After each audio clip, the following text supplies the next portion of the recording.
Hechos de los Apóstoles. Hemos estado estudiando el inicio de la iglesia, cómo Dios a través de su gente se va moviendo. Vimos en la primera semana cómo Él nos dio poder a través del Espíritu Santo, nos dio un propósito, ser sus testigos, nos dijo su plan, ¿no? Empezar en donde estamos e irnos moviendo poco a poco hasta los confines de la tierra.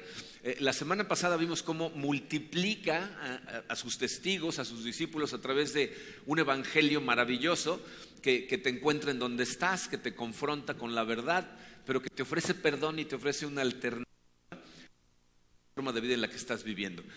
Miren, estas 2 semanas, o sea, esta semana y la semana que viene, nos vamos a concentrar un poquito en el ministerio en Jerusalén.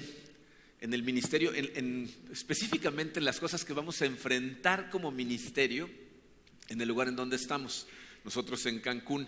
Y miren, nos vamos a dar cuenta que hay cosas que enfrentamos que le sucedieron a la iglesia original, han sucedido durante todas las generaciones de la iglesia hasta nuestros días y van a seguir sucediendo hasta que Cristo regrese. Entonces necesitamos tener claro que estas cosas las vamos a enfrentar como iglesia. Y necesitamos tener claro cómo debemos responder ante estas cosas para ser efectivos en la manera en que llevamos el evangelio a cabo, ¿ok? Entonces vamos a ponernos en manos de Dios y vamos a estudiar esta primera parte del ministerio en Jerusalén, analizando las cosas de fuera de la iglesia que vamos a enfrentar. Vamos a orar. Padre, te amamos, Señor, te damos gracias por tu amor. Te damos gracias, Señor, por el privilegio que significa ser parte de una familia tuya. Significa que tú nos escogiste para trabajar para ti. Te damos gracias, Señor. Queremos hacerlo de la forma más efectiva posible, Padre. Así es de que te pedimos, Señor, que este día tu Santo Espíritu invada nuestro corazón, que invada este lugar, que nos llene a todos, ¿verdad? Que nos abra los ojos y nos deje ver claramente las cosas que tú nos vas a enseñar. Queremos glorificarte, queremos extender tu reino y queremos definitivamente, Señor, ser parte de ese plan. Así es de que dirígenos, Señor, te lo pedimos en el nombre hermoso de tu Hijo Jesucristo. Amén. Muy bien, miren, la semana pasada nos quedamos en Hechos 2, de hecho terminamos el capítulo 2 de Hechos de los Apóstoles. En ese párrafo final vimos cómo lo que se termina de crear es la comunidad de fe de Jerusalén, ¿no? La iglesia de Cristo en Jerusalén, marcada por 3 rasgos muy importantes. Hablábamos cómo está marcada, para empezar, por la fidelidad. Veíamos en ese pasaje cómo son fieles a la enseñanza de los apóstoles, fieles a ayudarse unos a otros, fieles en orar juntos. O sea, la fidelidad es una de las características de esa iglesia. La generosidad es otra. Se ayudan mutuamente, no dejan que nadie esté en necesidad. Y la tercera característica era una alegría en el corazón por sentirse parte de una familia en Cristo, por sentirse apoyados, por sentirse que iban todos agarrados de los brazos en la misma dirección, ¿ok? No vamos a leer el capítulo 3, de hecho me lo voy a brincar totalmente. Vamos a empezar en el capítulo 4, pero les tengo que platicar rápidamente qué pasa en el 3, porque lo que pasa en el 4 es producto del capítulo 3. El capítulo 3 inicia con Pedro y Juan caminando hacia el templo. La Biblia dice que van hacia el templo y entonces en la puerta del templo está un hombre lisiado, fíjense, una persona que había nacido lisiada, no podía caminar, que estaba pidiendo limosna. En esa época era muy común que cuando una persona nacía con una deformidad, un problema de cualquier tipo, la familia lo llevaba a un lugar a que pidiera limosna para que se ayudara a sustentarse y a ayudarle a la familia. Entonces iban, lo dejaban ahí y en la tarde pasaban por él y se lo llevaban. Este hombre había nacido así y vamos a ver más adelante cómo es un hombre que es mayor de 40 años de edad, lo cual significa que lleva ahí toda su vida pidiendo limosna. Entonces Pedro y Juan van llegando al templo y entonces el lisiado los ve y les pide limosna, y Pedro, en una escena que se ve que es muy intensa, ¿no? Le toma la mano y le dice, mírame a los ojos, ¿no? Entonces el otro, ¿no? Y le dice, no tengo dinero, pero lo que tengo te doy. En el nombre de Jesucristo, levántate. Y la Biblia dice que el hombre empieza a sentir otra vez la fuerza en sus pies, ¿no? Y se para de un brinco. Yo me imagino que si tú llevaras 40 años sentado pidiendo limosna y sintieras la fuerza, también te pararías de un brinco, ¿no? Pero toda la gente que va llegando en ese momento al templo, o sea, imagínense cuando son 5 para que empiece el servicio y todo el mundo está entrando, se para el hombre de un brinco y es una persona a la que todos llevan viendo décadas pidiendo limosna porque no puede caminar, y entonces se sorprende la gente y empiezan a alabar a Dios, pero voltean a ver a Pedro y a Juan así con ojos como diciendo, oh, ¿no? Y entonces Pedro, y esa es otra cosa que quiero que se den cuenta, cada vez que tiene la oportunidad, dice un sermón. Cada vez que se abre la puerta, predica. Y en ese momento Pedro, cuando ve la oportunidad, porque se junta un montón de gente, dice, ahorita es cuando, y empieza a predicar. Y les dice, a ver, ¿por qué se sorprenden? ¿Por qué nos ven como si esto viniera de nuestro poder? Este hombre fue sanado por el poder de Jesucristo. Y otra vez, a quien ustedes mataron, ustedes lo crucificaron, Dios lo resucitó y nosotros somos testigos, ¿no? Vuelve a darles el mismo sermón a toda la gente. Sí se está yendo, a toda la gente les voy a dar todo el sermoncito, ¿no? Y terminando su sermón, empieza el capítulo 4. Fíjense, capítulo 4, versículo 1, dice, mientras Pedro y Juan le hablaban a la gente, se les presentaron los sacerdotes, el capitán de la guardia del templo y los saduceos. Estaban muy disgustados porque los apóstoles enseñaban a la gente y proclamaban la resurrección que se había hecho evidente en el caso de Jesús. Prendieron a Pedro y a Juan y como ya anochecía, los metieron en la cárcel hasta el día siguiente. Acuérdense que para los judíos era ilegal juzgar de noche. Entonces están muy enojados, los detienen, pero los meten al bote y le dicen mañana en la mañana nos vemos, ¿no? Pero fíjense, esta siguiente línea es increíble. Dice, pero muchos de los que oyeron el mensaje creyeron y el número de estos llegaba a unos 5,000. ¿Se dan cuenta de lo que acaba de pasar ahí? O sea, Pedro está terminando su sermón y mientras lo están arrestando, hace un llamado al arrepentimiento y 5,000 hombres se unen. O sea, eso sería lo equivalente a que ahorita estuviera yo aquí predicando y en esto irrumpiera la policía, ¿no? Entraran aquí, me pusieran esposas y mientras me estuvieran jalando hacia afuera, como yo traigo el micrófono, les dijera, únanse, arrepiéntanse. Y todos dijeran, sí, que nos arresten a todos también, ¿no? O sea, en medio del arresto, 5,000 personas se unen. Pero miren, en lo que quiero que nos enfoquemos el día de hoy es en lo siguiente, fíjense. Esto es algo que siempre va a ser verdad cuando una persona predique el Evangelio de Cristo. Va a haber gente que con gozo, como estos 5,000 hombres, van a aceptar el llamado. Es decir, van a oír la reprensión, porque acuérdense, te confrontan, ¿no? Van a oír la reprensión y se van a ver reflejados en lo que les están diciendo y van a decir, sí es cierto, yo soy culpable de estas cosas. Y cuando oyen la opción, ¿verdad? Tienes una alternativa, hay perdón para ti, dicen, yo necesito ese perdón, yo necesito esa alternativa, ¿cómo le hago? Va a haber un grupo de gente que responde así. Pero también va a haber siempre un grupo que se va a sentir totalmente ofendido por el evangelio que acabas de predicar y se van a enojar, te van a tratar de marginalizar, te van a tratar de destruir, te van a atacar. Y miren, la gente se ofende por diferentes razones. No estoy hablando de la gente que se ofende porque le dicen sus verdades, porque a nadie nos gusta que nos digan la verdad acerca de nosotros. Y entonces cuando dicen, pecador, ¿no? Y te dicen, sí, porque si tú haces esto, eres un pecador, la gente se enoja y se ofende, ¿no? Pero no estoy hablando de esos. Estoy hablando del grupo de gente que se ofende porque les dicen que Cristo es la verdad.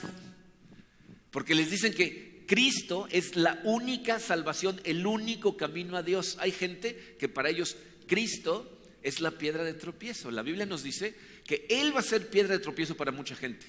Lo que tratamos de hacer como cristianos es que nosotros no seamos una piedra de tropiezo para la gente, sino Cristo. Pero va a haber gente que ese va a ser su problema. Les voy a decir por qué. Fíjense. Cuando Dios nos encuentra y nos confronta, la confrontación en última instancia lo que te está diciendo es esto. Esa sillita en la que estás sentado en el trono de tu corazón es mía. Quítate. Bájate. No te pertenece. Y nos ofende. Nos ofende que nos digan que nosotros no podemos reinar nuestra propia vida y entonces nos ponemos a discutir y decimos, no, la silla es mía. Y Dios te dice, no, esa silla le pertenece al que te creó. Y el que te creó fui yo. Y si no me crees que esa silla me pertenece, nada más analiza tu vida. ¿Cuánto llevas sentado en la silla ahí en el trono de tu corazón? ¿No has estado haciendo tiradero tras tiradero? Fíjate la cantidad de áreas que has destrozado. ¿Y cuál es tu solución a todos los problemas? Fíjense, me doy cuenta que la gente que nos aferramos a nuestro trono somos como los expertos en cómputo, ¿no? Queremos reiniciar todo. ¿no? Cuando algo falla, ¿qué te dicen? Apaga la computadora y vuélvela a prender y entonces todo va a volver a funcionar, ¿no? Y eso es exactamente lo mismo que hacemos, ¿no? Tengo que reiniciar cosas. Mi problema es mi matrimonio. Necesito una nueva esposa, un nuevo esposo. Mi problema es que necesito un nuevo trabajo, una nueva ciudad, una nueva iglesia. No saben la gente que me ha dicho, yo no estoy creciendo y todo me sigue yendo mal, esta iglesia no funciona, voy a buscar otra. O sea, necesito reiniciar todo. Como que la gente tiene la idea que el problema es que la felicidad se encuentra en algún futuro en donde voy a encontrar las cosas perfectas. Un día voy a encontrar a la mujer o al hombre perfecto, el trabajo perfecto, la iglesia perfecta, y entonces me va a ir muy bien. Pero el evangelio te confronta y te dice, no, lo que está descompuesto no es la situación, eres tú. Tú estás descompuesto y te tengo una muy mala noticia, no te puedes arreglar solo. Bájate de la silla, déjame arreglar las cosas a mí. Dice, ese mensaje es extremadamente ofensivo, especialmente para la gente que Pablo llama los perseguidores insolentes. Pablo se llama a sí mismo eso, no crean que nos lo dice a nosotros. Pablo en 1 Timoteo 1, si leen ese capítulo, van a ver cómo él se dice a sí mismo un perseguidor insolente. ¿Qué es un perseguidor insolente? Les voy a decir quién es. Es la persona que no le interesa la evidencia. No importa qué cantidad de evidencia le pongas enfrente, lo único que le interesa es su posición, la manera en que él quiere ver las cosas, sus deseos, sus intereses. La evidencia es irrelevante. Y eso es exactamente lo que vemos con la gente que llega a oponerse aquí a Pedro y a Juan. Fíjense, lo que va a suceder es que al otro día en la mañana, si leen el capítulo 4, van a ver que se junta la crema innata del poder en Jerusalén. O sea, el sumo sacerdote, toda su familia, todos los ancianos de la iglesia se juntan para interrogarlos. Y entonces cuando los interrogan, ¿verdad?, les dicen, a ver, ustedes, ¿en el nombre de quién o con el poder de quién están haciendo estas cosas? Y Pedro otra vez ve audiencia y dice, sermón, ¿no? Y entonces están todos y empieza diciendo, a ver, líderes de la iglesia, judíos y todos los metiches que están aquí, ¿no? O sea, porque ahí está todo el mundo queriendo ver qué pasa, ¿no? Dice, hoy se nos está acusando porque estamos ayudando a un inválido. Dice, nos están acusando por sanar a un inválido y nos preguntan que en nombre de quién lo hicimos. Pues sepan ustedes que lo hicimos en nombre de Jesucristo, al que ustedes crucificaron. Ustedes lo mataron, Dios lo resucitó, nosotros somos testigos. ¿Y qué creen? Él es la piedra angular que ustedes los constructores desecharon. Y les dice uno de los versículos más bonitos y famosos de la Biblia, dice, y en él tenemos salvación porque no hay otro nombre dado a los hombres en el cual podamos tener salvación, ¿no? Cuando les dice eso, bueno, los líderes se quedan pasmados. Dicen, ¿cómo es posible que sean tan osados estos si son unos ignorantes? Y aparte, como está parado al lado al que acaban de sanar, pues no tienen mucho que discutir, ¿no? Porque ahí está parado, ¿no? Y todo el mundo lo conoce, ¿no? Pero fíjense en la insolencia de estos individuos. Versículos 15 al 17 dicen, así que les mandaron que se retiraran del consejo y se pusieron a deliberar entre sí. ¿Qué vamos a hacer con estos sujetos? Es un hecho que por medio de ellos ha ocurrido un milagro evidente. Todos los que viven en Jerusalén lo saben y no podemos negarlo. Pero para evitar que este asunto siga divulgándose entre la gente, vamos a amenazarlos para que no vuelvan a hablar de ese nombre a nadie. ¿Se dan cuenta de lo que están diciendo? O sea, se juntan y dicen, ¿y ahora qué hacemos? ¿No? ¿Qué vamos a hacer con estos individuos? La evidencia está enfrente de nuestras narices. Es un milagro que todo mundo en Jerusalén sabe. Entonces, no podemos negar la evidencia, pero no vamos a permitir que la gente se entere de esto. ¿Se dan cuenta de la incongruencia total? Bien, ¿saben qué he descubierto yo a través de los años de trabajar o tratar de trabajar con gente que se rehúsa a creer? Porque esa es la realidad, ¿eh? O sea, hay gente que no quiere creer. Esta no es una cuestión de si creen o no creen. No quieren creer. Les voy a decir cuál es normalmente su comportamiento. Dicen, como no quiero creer, déjame buscar razones para no creer. Y todo lo que hacen es estar todo el tiempo buscando alguna excusa para no creer. Cuando la realidad es que no quieren creer porque les gusta mucho ser Dios. Dicen, ya sé que si empiezo a seguir este Jesucristo que del que tú me hablas, seguro va a querer hacer cambios en mi vida.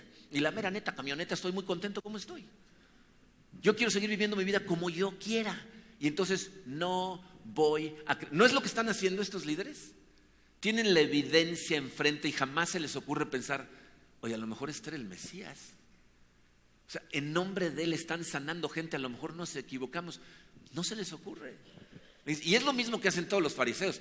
¿Se acuerdan la cantidad de veces que los fariseos se acercan a Jesucristo para hacerle preguntas?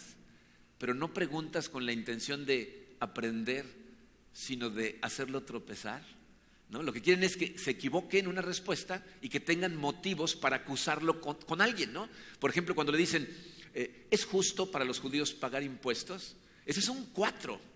Es una pregunta de truco, porque si dice, no es justo, entonces van y le dicen a los romanos, este está levantando a la gente contra el César. Y si dice, no, sí es justo, entonces van a decir, entonces eres un traidor, tú le vas a los romanos, ¿no? O sea, es una pregunta de truco. Y Jesucristo contesta brillantemente. Es lo malo de discutir con el rey del universo. Te gana, ¿no? O sea, por más que le hagas, ¿no? Y entonces, ¿qué les dice? A ver, una monedita. ¿De quién es la imagen? No, pues del César. Bueno, pues al César lo que es del César.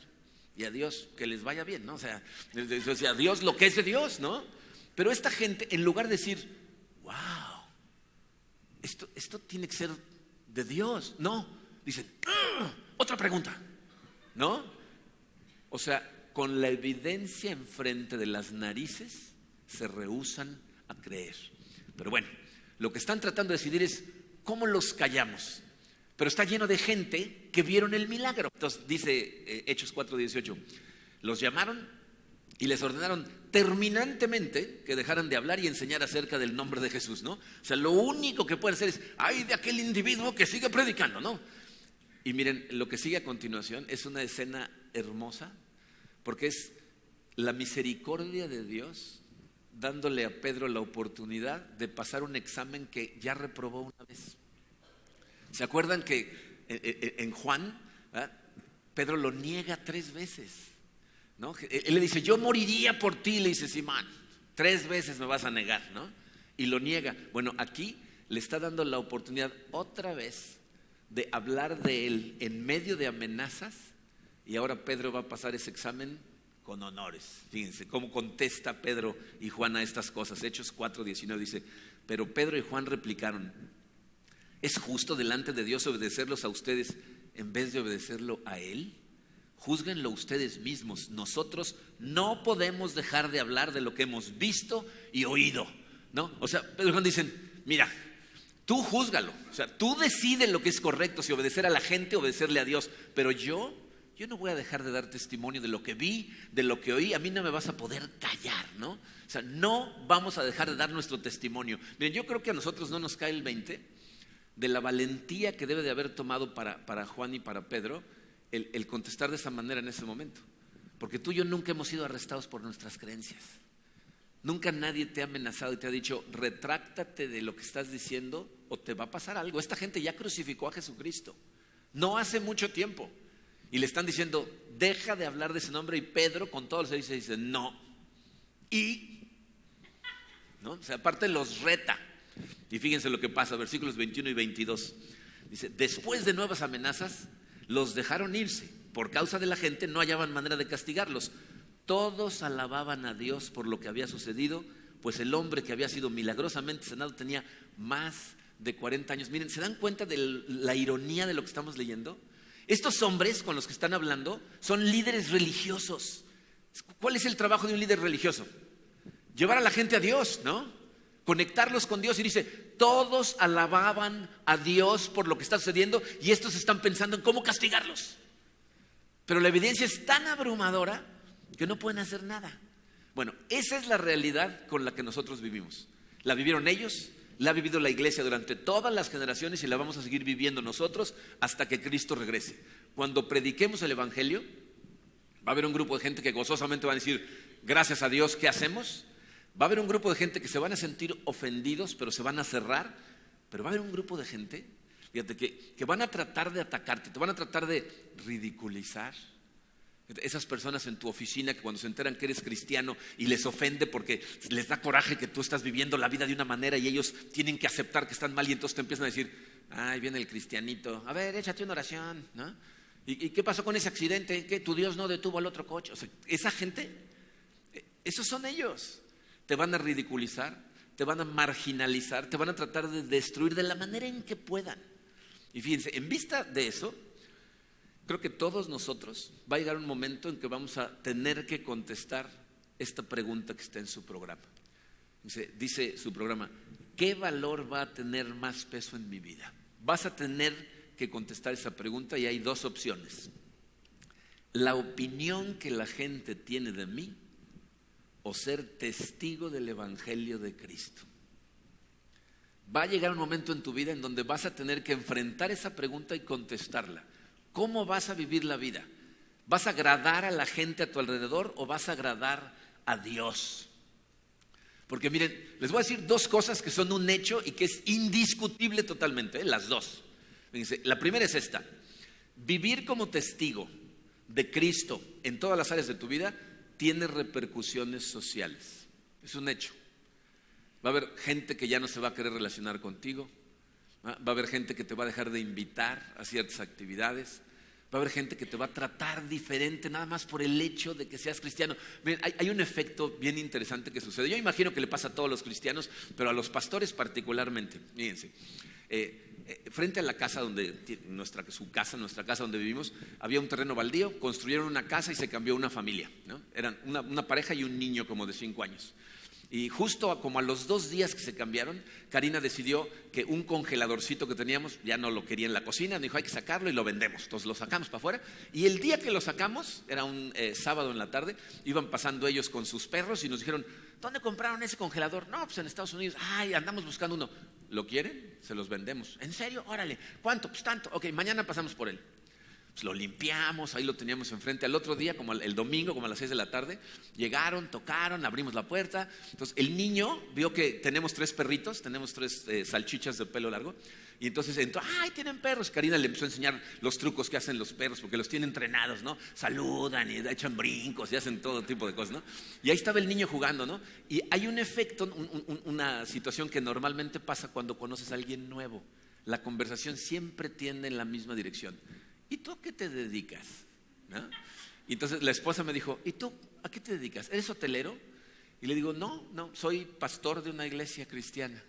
Bueno, hagan de cuenta que el reto del agua fría, ¿no? O sea, así en la cara del marido, o sea, le cambió la cara. Ok, aquí está, vámonos, niño, deja el perro, vámonos, suéltalo. Media vuelta y marchando los 3. Y desde ese día, cada vez que salimos de la casa, la señora de repente no tiene más remedio que, no. Él, como si fuéramos invisibles, se voltea, no nos voltea a ver. Esa es la realidad, es un hecho, ¿verdad? Proclamar que eres un testigo del Señor tiene consecuencias sociales. Pero te voy a decir otra cosa que es un hecho. A todos nosotros, ¿verdad? Dios nos puso algo en el corazón porque somos seres sociales que queremos caerle bien a la demás gente. Todos nosotros queremos, ¿verdad?, tener buenas relaciones, que la demás gente nos acepte, que nos dé nuestro lugar, caerles bien. Y si tú estás pensando, a mí no me importa si le caigo bien a la gente, no te preocupes, nos caes mal, ¿no? Porque la gente con esa actitud generalmente no prospera, ¿no? Pero bueno, normalmente la gente quiere caerle bien a toda la gente. Y te voy a decir una cosa, no tiene nada de malo, siempre y cuando no sacrifiques tus valores para lograrlo. Porque ese es el problema. Miren, cuando a un cristiano le da vergüenza expresar sus valores, hablar de lo que cree, de cómo vive la vida, una de 2 cosas va a pasar. Una, se va a esconder, o sea, nunca va a vivir sus valores, ¿no? Va a ser el cristiano 007, ¿no? El agente secreto de Jesucristo, ¿no? Nunca le dice a nadie. Y la otra es que va a empezar a suavizar el mensaje de Cristo para que sea más digerible, como si Cristo necesitara ayuda. Pero lo hace por miedo a lo que la gente le va a decir del mensaje. Miren, la Biblia es muy clara en eso y lo dice por todos lados. Yo aquí nada más les puse 2 versículos, pero hay 1000, ¿ok? Dice, Proverbios 29-25 dice, temer a los hombres resulta una trampa, pero el que confía en el Señor sale bien librado. O sea, lo que está diciendo es, si a ti por temor a los hombres, porque quieres su aceptación, porque quieres su aplauso, por el deseo de complacerlos, ¿verdad?, les tienes miedo y actúas de otra manera, caes en una trampa porque te conviertes en un esclavo de estar complaciendo a todo el mundo. ¿no? O sea, por miedo a ellos estás ignorando a Dios. Fíjense, hay un pastor en Estados Unidos, Matt Chandler, que dice que eso es como tenerle miedo a un gatito, pero no tenerle miedo a un león. Dice, es una tontería, ¿verdad?, que tú por miedo a los hombres no vivas como deberías de vivir. Cuando tú, la importancia que le das a la aceptación de la gente es mayor a la importancia que le das a agradar a Dios, lo único que estás revelando es quién es tu Dios. ¿Ok? Entonces, ese es Proverbios 29-25. Y este que sigue, miren, la verdad es que es una cosa muy triste si lo piensan. Juan 12, 42 y 43 dice, sin embargo, hubo muchos que sí creyeron en él, entre ellos algunos líderes judíos, pero no lo admitían por temor a que los fariseos los expulsaran de la sinagoga, porque amaban más la aprobación humana que la aprobación de Dios. ¿Oyeron lo que acabo de decir? Fíjense, había líderes judíos que cuando vieron a Jesucristo, por dentro dijeron, el Mesías, este es al que estamos esperando hace 3,000 años, ya llegó a liberarnos, pero si lo sigo, ya no me van a invitar a la sinagoga. ¿Se dan cuenta? O sea, ¿lo pueden creer? Regresamos a la dinámica de la secundaria, ¿no? Estos me caen mal, pero si les digo lo que opino, no me invitan a la fiesta del viernes. ¿Y qué hago el viernes? Y por miedo a esas personas no siguieron al líder, al rey del universo. Miren, en vista de todo esto que acabamos de platicar, la pregunta más importante que debemos de contestar nosotros ahora es esta que sigue aquí en su programa. Dice, ¿cómo debe trabajar la iglesia en una cultura que es cada vez más hostil a su mensaje?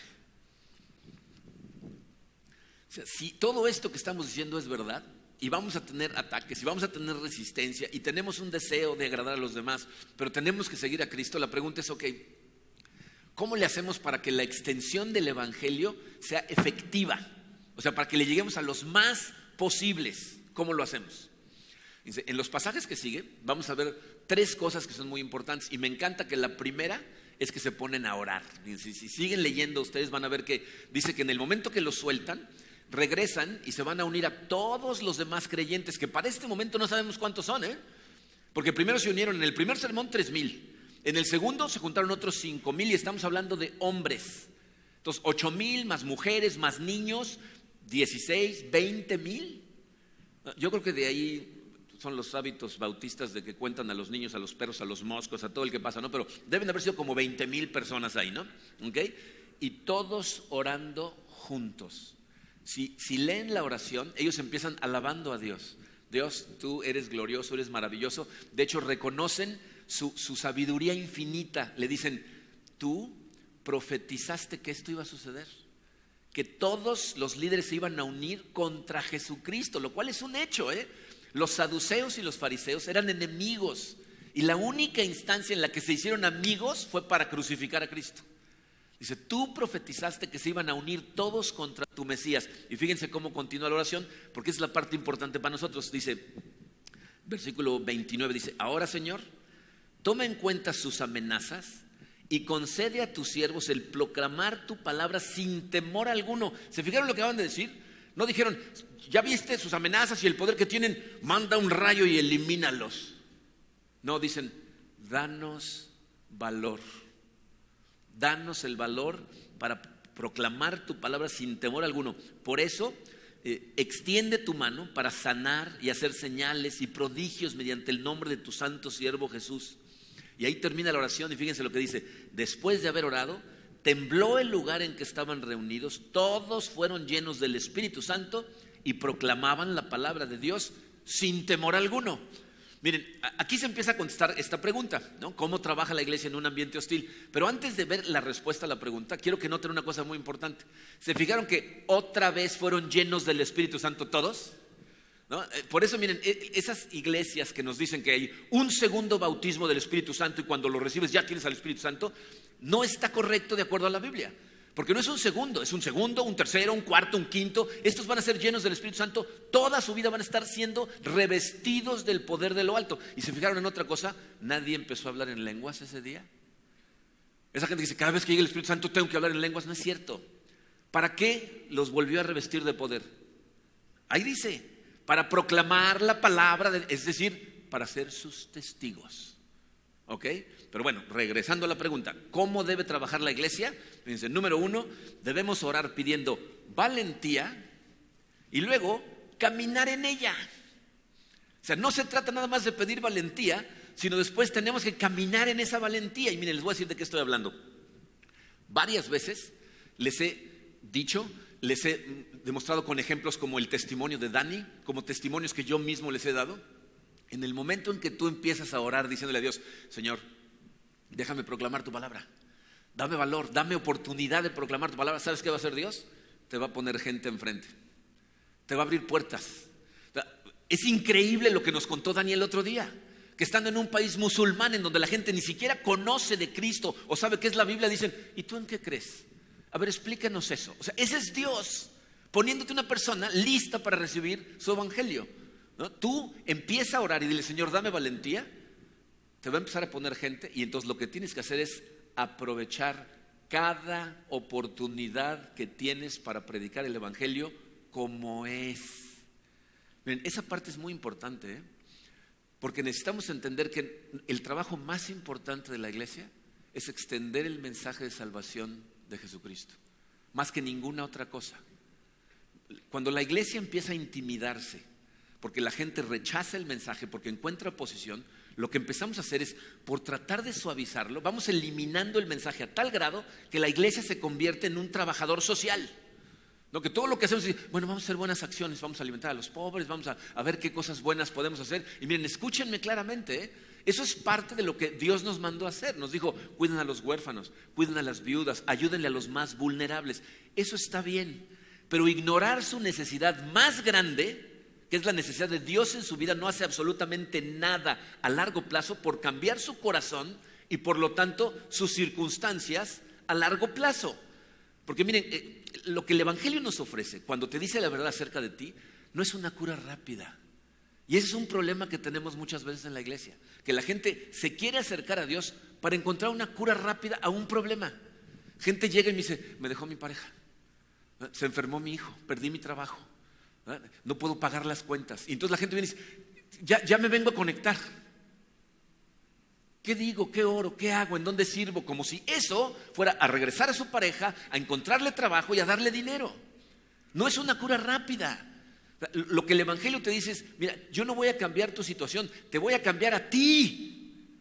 Lo que está descompuesto eres tú, no la situación. Y en el momento en que tú verdaderamente le entregues tu corazón a Cristo, te va a empezar a cambiar a ti. Y cuando empieces a caminar de su mano y de la mano de la gente de tu iglesia, entonces va a empezar a haber una transformación en ti que poco a poco va a transformar tus circunstancias. Pero lo que estamos persiguiendo es a Cristo. Y si el trabajo de expiación de Cristo es removido del mensaje del evangelio, estás condenando a la iglesia a una vida de frustración total, porque vas a estar toda la vida tratando de ser bueno para que Dios te dé algo y nunca vas a madurar espiritualmente. Entonces necesitamos entenderlo de una buena vez. Jesucristo no necesita maquillaje, no necesita que lo hagas verse bien, es bueno, así es Él. Y el hecho de que te confronte con la verdad y te diga lo que estás haciendo mal y te diga lo que tienes que hacer bien, esa es una muestra de amor. Lo contrario es una muestra de crueldad, que tenemos distorsionada en nuestra sociedad, porque la gente muchas veces piensa que dejar hacer a la gente lo que quiera es amarla. Es un acto de crueldad. Miren, hay una chica que trabaja en Houston, en el staff de Houston, se llama Christy.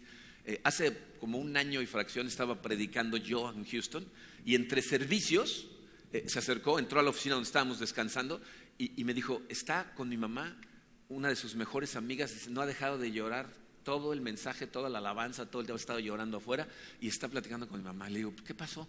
Me dice, mira, lo que pasa es que dice que no sabe qué hizo mal. Yo la conozco desde que era yo una niña, son amigas ahí mi mamá desde que antes de casarse. Dice, cada vez que las íbamos a visitar a su casa, dice, yo no podía creer lo que veía. Dice, tiene 2 hijos y una hija. Dice, cuando éramos chiquitos, estábamos desayunando con ellos y de repente el niño, que se llamaba Joey, se subía a la mesa, empezaba a gatear encima de la mesa, tiraba jugos, no sé qué, para robarle un hot cake a la otra hermana y se empezaban a aventar comida y la mamá nos decía, Joey, bájate de la mesa. Ay, estos niños, ¿no? Dice, hacían lo que les daba la gana, no les decía nada. Dice, y en ese momento que ya eran todos adultos, dice, uno lleva no sé cuántos años sin trabajar, viviendo de ella. El otro tiene un problema de drogadicción, está perdido en las drogas. La hija se enganchó con un fulano medio hippie, viven en una casa de campaña en el bosque porque no tienen trabajo y viven de... Y está llorando y llora y dice, no sé qué hice mal. Eso, aunque no se dé cuenta uno, es una crueldad. Dejarle a la gente hacer lo que quiera y pensar que el Dios del universo, que es perfecto y te ama con un amor perfecto, te va a decir a ti, bueno, si realmente eso es lo que quieres hacer, ándale, hazlo. El evangelio es una confrontación por amor, para que vivas la vida correctamente. Entonces nosotros tenemos que predicar el evangelio como es. Pero hay otras dos cosas, porque si no, aquí sale uno diciendo, le voy a decir sus verdades a todos con la Biblia en la mano, y no se trata de eso. Espérense tantito. Versículo 32 dice, todos los creyentes eran de un solo sentir y pensar, nadie consideraba suya ninguna de sus posesiones, sino que las compartían. Les voy a decir qué más tenemos que hacer en base a lo que nos dice la Biblia. Número 2 dice, debemos mostrar un amor y una generosidad contracultural. La única manera en que nosotros verdaderamente podemos triunfar con el evangelio de Cristo es utilizar el arma más poderosa que Dios nos dio, que es el amor. Tenemos que amar a la gente para crear la relación en donde podemos hablarle de las cosas que tiene en su vida. Bien, ¿saben cuál es una de las razones por las que la iglesia es, pero agresivamente atacada por mucha gente? Métanse a sitios de ateos. Yo de repente me meto a estudiar a ver qué dicen los ateos. Los cristianos son unos arrogantes que juzgan a la gente, que les apuntan con el dedo, que se sienten superiores, que te agarran a golpes con la Biblia. Un cristiano arrogante es la contradicción más grande que hay en el mundo. No tienes ninguna razón para sentirte superior a nadie. Lo que Dios nos da nos da regalado. Tú no te ganaste nada. Fíjense, el cristianismo ha sido descrito más de una vez como un mendigo hablando con otro mendigo, diciéndole dónde regalan comida. Tú no hiciste nada, no tienes nada, no pusiste nada, Dios lo hizo todo. Y la única manera en que puedes llegarle a gente que necesita lo mismo es con el amor, decir, estamos igual, yo estoy igual que tú y mira, Dios me está amando y me está restaurando y me está fortaleciendo y también hay para ti. Y ya sé que cuando digo un amor y una generosidad, inmediatamente a algunos les pasa por la cabeza, va a pasar la charola, ¿no? Seguro van a pedir una, nos van a recordar la campaña. ¿Sabes de qué estoy hablando? De compartir tu vida amorosamente con la demás gente. Es dar de ti. Esto no habla nada más de finanzas, habla de apoyar, de estar con la gente para llorar con ellos, para reír con ellos, para hacer la vida juntos, sin importar el tipo de persona que son. Porque eso nos parece muy fácil con la gente con la que nos llevamos muy bien. Pero una iglesia, fíjense, comunidad de fe debería ser un lugar en donde incluso la gente más difícil tiene que encontrar amor, esperanza, comunidad, tomado de la mano, caminando con nosotros, haciendo la vida juntos. Esa es la iglesia. Y ya sé, no somos perfectos, nos equivocamos, a veces herimos a la gente, pero estamos tratando de transformarnos todos juntos. Entonces tiene que ser con amor y con generosidad. Pero hay otra cosa más. En el versículo 33 dice, y los apóstoles daban un testimonio poderoso de la resurrección del Señor Jesús, y la gracia de Dios sobreabundaba en todos ellos. ¿Qué más tenemos que hacer? Dice el número 3, debemos contar la historia de Dios en nuestras vidas. O sea, dice, daban un testimonio, ¿no? Pedro y Juan que decían, no vamos a dejar de hablar de lo que vimos, de lo que oímos, y eso es lo que Dios espera de ti, que tú des un testimonio, o sea, que cuentes la historia de lo que Dios ha hecho en tu vida. Y miren, por eso es tan importante aceptar la verdad acerca de quiénes somos nosotros y movernos hacia Él. Porque date cuenta que cuando tú aceptas la clase de cucaracha que eres, ¿no? Dices, sí, ese soy yo, me veo reflejado en la Biblia, y te empieza a mover hacia Dios, Dios te empieza a transformar, y en esa transformación se abren espacios que te dan la oportunidad de testificar. Es cuando la gente empieza a ver cosas en tu vida que dice, oye, yo te conozco desde antes, tú no eras así, ¿qué pasó? O cuando la gente que te acaba de conocer, de repente ve cosas que están bien en tu vida y que en otras partes de la sociedad no se ven bien y te dicen, oye, qué padre esta área de tu vida, ¿cómo le haces? Como cristiano, fíjate, es contracultural el que de inmediato tienes que decir la verdad. Dios es el que hizo todo esto en mi vida. Cada vez que alguien habla de cualquier área en tu vida, diles la verdad. Mira, ¿quieren hablar de mi matrimonio? Hay gente que de repente hasta nos han atacado. Ay, sí, tienen muy buen matrimonio, qué fácil, qué fácil. ¿Quieren hablar de mi matrimonio? Los primeros años de nuestra vida, mi Dios era Karina y su Dios era yo.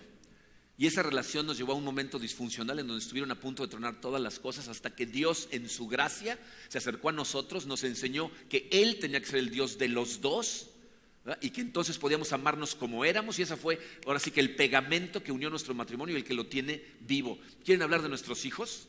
¿Verdad? Tenemos hijos que estaban perdidos en problemas de drogadicción, que no sabíamos si iban a sobrevivir, y por la gracia de Dios hubo gente que estuvo a nuestro alrededor orando, apoyándonos, fortaleciéndonos, estando con nosotros y ayudándonos a nosotros a vivir de una manera que los hicieron reaccionar y empezaron a caminar de otra manera, por la gracia de Dios. ¿Quieres hablar de nuestras finanzas? Es una bendición que yo no entiendo cómo le hace Dios para proveer para nosotros. Más de una vez cortamos nuestro salario a la mitad para poder servirle, no nos falta nada, vivimos con más tranquilidad. Gracias a Dios pasa todo lo que pasa en mi vida y en tu vida. Y si cada vez que alguien se acerque a ti a hablar contigo, le cuentas la historia de Dios en tu vida con amor y con valentía, estás haciendo el trabajo que se supone que tenemos que estar haciendo. Esa es nuestra labor, esa es la iglesia. Oramos y le pedimos, Señor, dame valor, abre oportunidades, ayúdame a dar de mí, a ser una persona generosa con mi vida, con mi tiempo, con mi energía, con mi dinero, con todo lo que me has dado. Y ayúdame siempre, Señor, a darte el reconocimiento a ti de absolutamente todo lo que hacemos. Nos arraigamos a su palabra es la autoridad única y de ahí nos tomamos para expresar el evangelio. Y si así actuamos todos, vamos a impactar a Cancún como estos grupitos de 120 personas con las que iniciaron, se convirtieron en un par de semanas en 20,000. Con amor, con valentía, arraigados en su palabra, contando nuestra historia. Ese es el ministerio aquí en Cancún. Vamos a orar. Padre, te damos gracias, Señor, porque verdaderamente, absolutamente todo lo que tenemos en esta vida viene de ti. Todo lo que funciona, todo lo hermoso, todo lo bueno viene de ti, y todo lo malo que nos sucede por el mundo caído en el que vivimos lo utilizas para nuestro bien y lo pones a trabajar para tu gloria, Señor. Padre, yo sé que habemos aquí personas en esta sala a la que nos da miedo hablar de ti, y la verdad es que no sabemos ni por qué nos da miedo. Pero te pido, Señor, que tu Santo Espíritu invada este lugar, que llene el corazón de cada uno de los que estamos oyendo esto, que nos ayudes a responder a tu llamado, que nos pongamos en tus manos, que reconozcamos lo mal que hemos estado cuando nos dirigimos nosotros mismos, que te entreguemos el corazón, y mientras nos transformas, Padre, que abras miles de oportunidades para testificar en tu nombre. Te pido mucho valor para todos nosotros, Señor.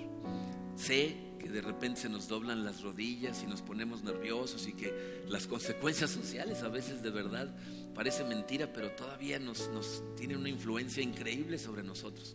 No permitas que eso pase, Señor. Danos valor, ábrenos oportunidades, ayúdanos a ser generosos, sabiendo que todo nos lo diste tú, que nosotros podamos pasar eso a la gente que lo necesita, y que transmitamos con amor, Señor, la verdad. Que tengamos la capacidad de confrontar a la gente con la que hemos establecido lazos de amor, y darles la bendición a esas personas, Señor, de abrir los ojos, de verse como realmente son, y de darse cuenta que lo que les estás ofreciendo es una oferta de amor, es una oferta de aceptación, para ayudarnos a vivir la vida de forma correcta, para vivir en plenitud y para tu gloria. Gracias, Padre, gracias por tu amor, gracias por tu confrontación, gracias por tu palabra. En el nombre hermoso de tu Hijo Jesucristo. Amén.